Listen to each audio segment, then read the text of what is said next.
Today I'm going to show you how to remove cartridge sealed bearings out of this Easton hub. It's a lightweight aluminum attached to a 26-inch carbon rim that's been a little bit abused. But nonetheless, the hub is still good working condition. We're going to tear it apart. Doing 3x3s here. Alright, first thing we're going to do on this wheel, if you come across a wheel or anything you're working on, you don't know what the heck to do with it as far as taking it apart or servicing it, you're always going to look for an area where you can put some tools. Right off the bat, right in the middle here, we can put an Allen tool. With inside that one, there's another size smaller Allen tool we could put in. I'm not sure what size, you got to check that out. On the other side, nothing on the inside here, but on the sides here I got two flat spots here. It means I could put a wrench. Wrench can go there, but I know for a fact that these end caps pull off and they're held on with friction. There's little O-rings that sit inside there, so if you got really strong finger pinchers and you're going to pull that sucker off, pull this guy off. If you're unable to do it with that and they're too hard, you're going to use a pair of pliers. You can get some pliers that have actually some plastic molded onto it, so you're not going to harm or scratch the area. Or you can use some needle nose pliers along with a rag just to minimize any scratching or scoring. You're really not going to hurt too much here. And pull off with super strong fingers. There's one off. And drop that. We're going to pull this guy off as well. Grab with two fingers and pull. That guy came off.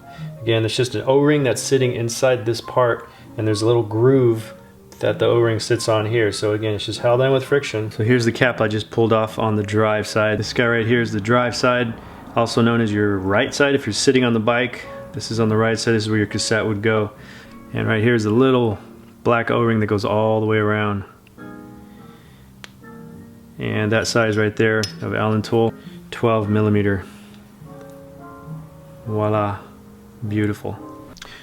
There's another place I can put a tool. That's another Allen right inside there. It actually is a 12 as well, if I needed to get in there and do something.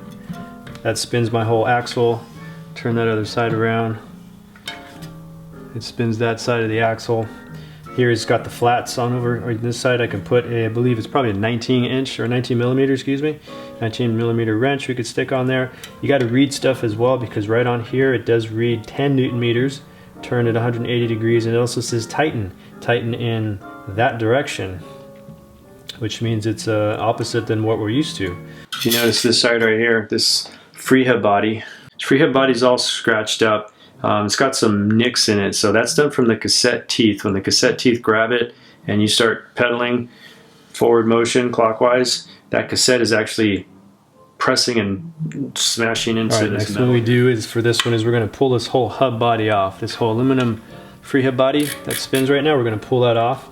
Anytime you're going to pull little parts off, you want to do it over the table in case there's smaller parts inside that want to fall and hit the ground.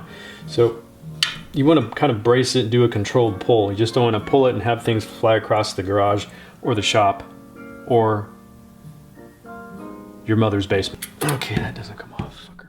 So this doesn't want to pull off by hand. It once did, but it's been worked on a few times, so it's probably a little bit stuck. So we're going to take the whole axle out, and with that we're going to go over to the non-drive side right over here, and we're going back to our flats. We're going to use our 20 millimeter, and then on the other side we'll be using our 12 millimeter hex or Allen tool. And remember, this is opposite threading, so to loosen, I'm going to go clockwise direction, and only just a few threads, so we shouldn't have to turn too far before it disengages this guy right over here. So now that this is somewhat loose, you can see it's come off just a little bit. Hard to see there, but it does got some movement there, so it's nice and loose. And yeah, there's only just a few threads, so you're only going to unwind it, I don't know, 5 to 7 times, because there's another black rubber O-ring on the inside that's being held on right inside here, and I'll get you a close-up look at that. So right in here there's a groove.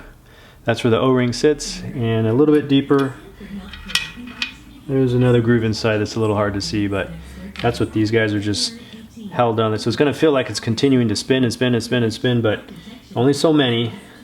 and then it's going to pull off. Now this whole operation wants to come out, so the whole freehub body wants to come out along with our through axle. You're going to see it come out just like that, and it's going to be a tight fit. Wiggle and jiggle it out, and we're good to go. And now we're looking at daylight on the other side of our hub. Yo, yo, yo. It's the Why You Sleeping Show. DJ Center, your host. We got KC, High Fidelity.